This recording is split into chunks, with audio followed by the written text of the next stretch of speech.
Welcome to The Explainer. Today, we're doing something a little different. We're going to pull together ideas from some pretty unexpected places. Basketball, ancient Stoic philosophy, and even radical history to build this really powerful new way of thinking about what it means to be truly strong. So, we're kicking things off with a legendary move from the world of sports. But what we're really digging into here is a philosophy for life. See, this isn't about just overpowering an opponent.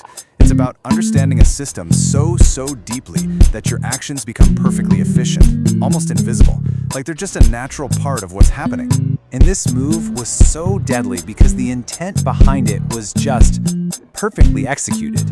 Right? It wasn't about brute force at all. It was all about surgical precision, this incredible mastery of rhythm and space.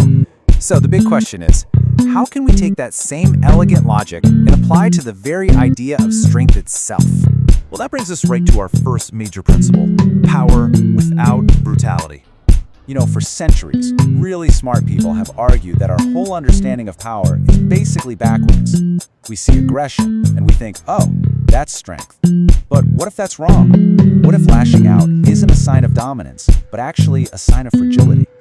What if real power is restraint, the ability to bend without ever breaking? And boom, here it is, the Stoic view, nailed perfectly by the Roman philosopher Seneca.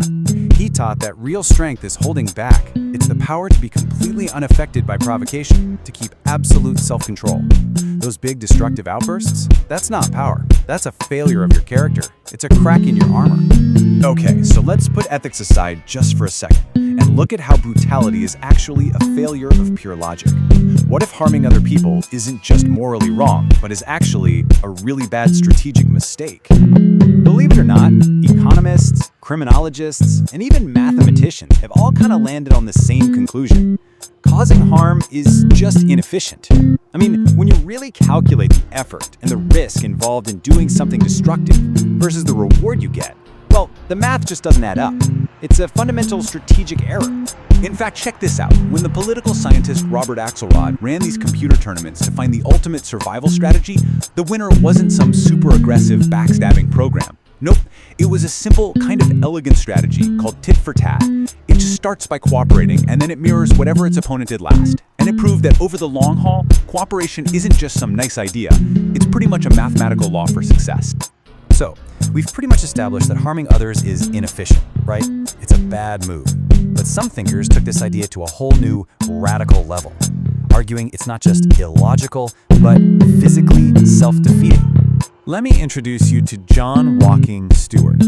This guy was a truly eccentric 18th century philosopher. His incredible world travels, and he did most of them on foot, led him to this totally radical new way of looking at reality. I mean, he went from being a prime minister in India to just wandering the globe, a missionary for an idea that was literally centuries ahead of its time. Okay, so Stewart's core idea was something he called sensate matter.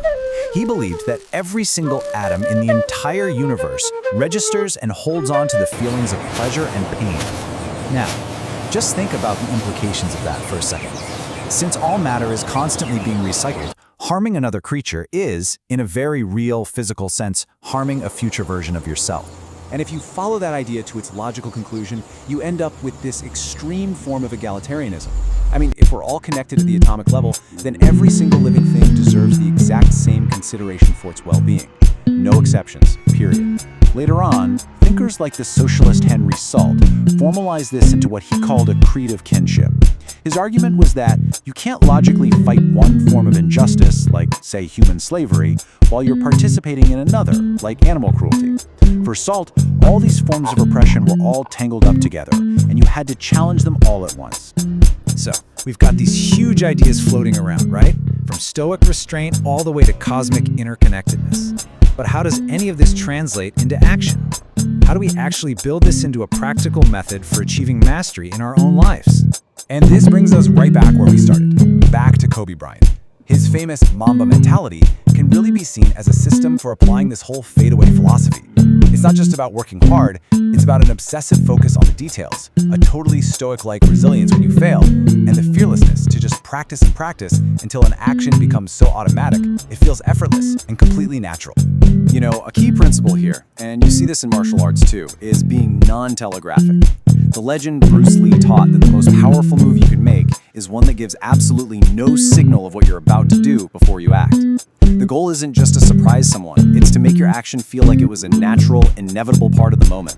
And guess what? This applies directly to our social lives. Instead of making some big, loud, telegraphed gesture of kindness, true social mastery is that subtle act that feels genuine because it goes almost totally unnoticed. It's things like remembering a tiny detail someone mentioned weeks ago, or quietly making a space more comfortable for them without ever needing to get credit for it. Alright, so let's pull all of these threads together, from the basketball court to the far reaches of the cosmos, into a single, cohesive philosophy, the art of invisible intent. First, here's the foundation of it all. True power is not aggression. It's that stoic ideal of self-control. It's having the strength to act with precision and mercy, instead of just brute force and rage. Second, we've learned that causing harm is, at its core, a strategic mistake. Game theory shows us that in the long run, destructive, nasty behavior is just a losing strategy. It's a bad move on the chessboard of life. Simple as that. And third, because we are all interconnected, and you can see that through the lens of game theory or through sensed matter. Empathy and cooperation aren't just moral virtues. It turns out they're the most powerful tactical advantages we have. And that, right there, is the Fadeaway philosophy. It's a type of power that doesn't need to announce itself because its success is literally built into its design. It's strength that is felt, not seen. It's the art of invisible intent. So, I'll leave you with this question. Where in your life are you still trying to use brute force? In what challenge, what conversation, or what relationship is it just not working? And where might a more masterful, more efficient, and more invisible intent, a fadeaway, be the real key to success?